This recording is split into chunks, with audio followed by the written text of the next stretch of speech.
everybody, taking a look at the S&P 500 as we get ready to trade March week 4. This is not completely the end of the month yet. There is the week after this is indeed April week 1, but there's still about 3 days of trading in the next week. So those 3 days, not this week but next week, are going to be the true end of the month and the extra pressure of it being the end of the quarter. So keep that in mind. I think this week either we're stuck in another range, we continue to trend down because we began to fall down lower in the last 2 days of this week, or we reverse out of this thing that happened to us at the end of the day and continue back on up, marching towards 4,000. Here was Friday. We gapped down open, set our initial balance high in the first candle, worked our way all the way down for a look below the 20-day simple moving average at the low of the day, and reversed off of that. We made our way back up above the 10-day simple moving average, and we got up here for a look back above the February set price. Now here was our March set price that we got in the morning, 39.1262 versus February's all-time high monthly settlement at 39.27.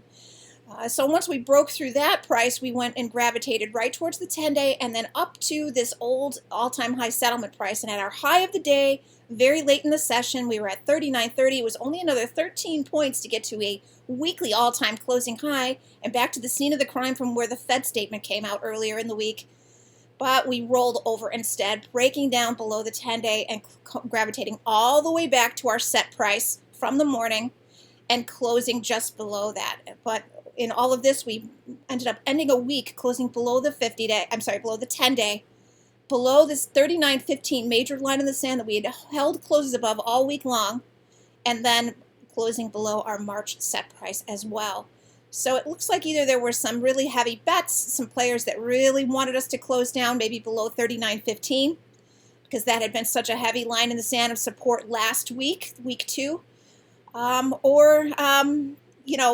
this really is the opening the door to a move lower, maybe below 3,900, maybe another 50 points below that, all the way down to 38.50. So we'll take a look at that in just a second. Looking at our simplified daily chart with our new bear fork on it, which is got its third plot point on the new all-time high that we struck this week on Wednesday at 39.83. It would have taken us about 39.74 on Friday to break out the top of this fork, but like I just showed you, we only got to about 39.30 and rolled over from there. This is a falling line, so it's going to be easier on Monday. I'll give you an exact price on it when I post this chart for you, but I would say it's going to be somewhere around 39.66 or so is all it's going to take to break out of this. But of course, by way of getting back above the 10-day simple moving average. And if we come in weak, we're going to be breaking back below the 20-day simple moving average and testing the 50-day. And if we break below that, then maybe we're going to test the median line of this new bear fork, and I'll give you an exact price on that later on as well. Some things to think about if we break below the 50-day. All this year, here was our first break of the 50-day, was at the end of January, the final trading day of January, and we closed just a hair below that, only to come in the next day and start this big rally. At the final trading day of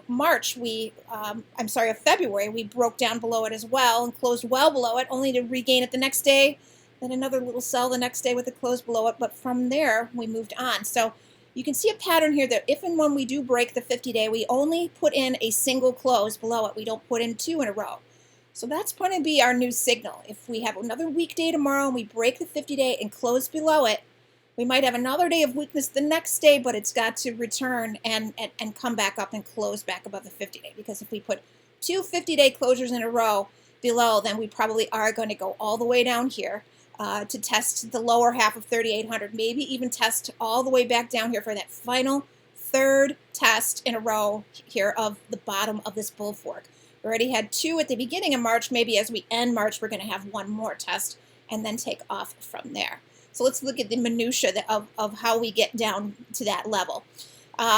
We would have to come in on Monday to be strong. We would have to come in on Monday either gapping up open back above the 10-day or opening higher and then taking it out at some point within the first hour, preferably in the first 30 minutes of the day, and holding that and then moving on from there as a base.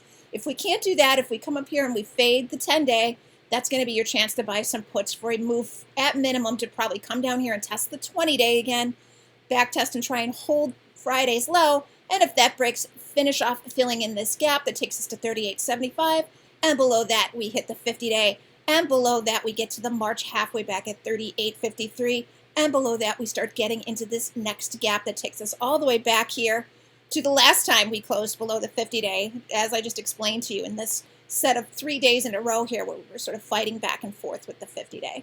So that would be our final spot that I think we would have to test and hold, and that would be all the way down at 38.21. I don't know if we would have that much bearishness in one day, but maybe.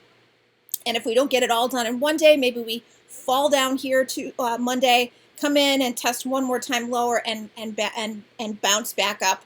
And if we get down here, your confirmation that the bounce is working is on a regain and hold above the 50-day, because that's really been a great way to show you when it's time to buy the dip in the past 2 months of this year.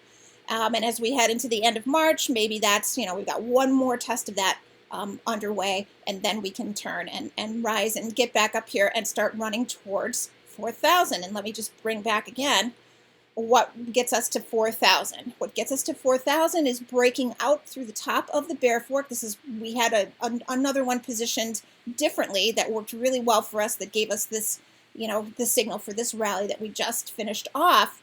Once we break out the top of this bear fork, high 60s on Monday, and just falling and falling and falling and getting easier and easier to break out of as the days go on, rising through that, and then we go towards the median line of this bull fork. And until we see a breakdown and close below the bottom of this bull fork, this median line is still our target overhead.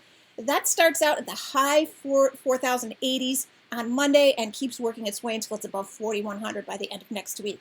So this just keeps giving us a higher and higher target to strive towards. Once we get this out of the way here below us, whatever they have in mind, another break of the 50-day perhaps, maybe one more test down here to the bottom of this bull fork, and have one more test of it, because at the beginning of March we had 2 days in a row where we tested it and took off. Maybe we've got one more day of testing it, and this is kind of interesting that towards the end of this week coming up, the 24th and the 25th, around the 3,800 mark, the median line of this new bear fork and the bottom of this new bull fork cross each other. Maybe that's what it's going to take, is this move down here to 3,800, and then we move up from there.